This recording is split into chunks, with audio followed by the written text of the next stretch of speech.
A while back, Steve Hartman brought us a very personal story, but one that many folks could identify with. At the end of a tough week, and with Father's Day coming up on Sunday, it seemed like a good time to share it again. So here's Steve on the road, at the intersection of yesterday and tomorrow.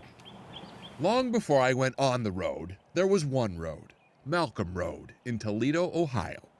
There was one house, number 1053, and one man, my number one. You recognize any of these? I sure do. My father, George Hartman, built this house himself back in 1955. I sure do. How long were you planning on living here? The rest of my life. But when we built this house, we didn't consider stairs as a factor when you got old. And so here we are. At that moment, elderly parents and their grown children seemed to dread equally the selling of the family home. I prefer the stay, but you also have to realize that all good things come to an end. After my mom died last year, it became increasingly difficult for him to manage on his own. So last month, my brother Joe and I went to Toledo to pack up his things. You see what that is? What is that? My mother's hair when she died. She never got gray hair, as you can see. I would have taken your word for it.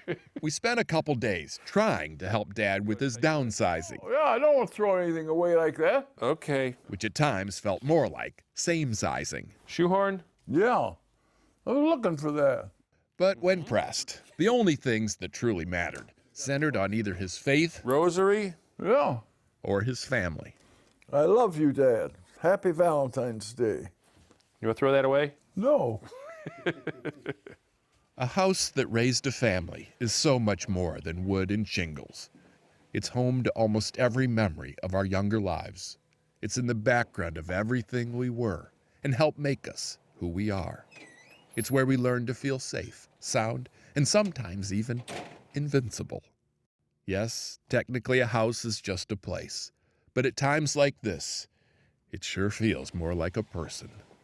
My dad is now moving to a one-story apartment near my other brother, Mike, in Atlanta. There you go, Dad. And although I know he's not going to like it at first, hopefully, eventually, he'll be able to focus less on what he left behind and more on what he made possible.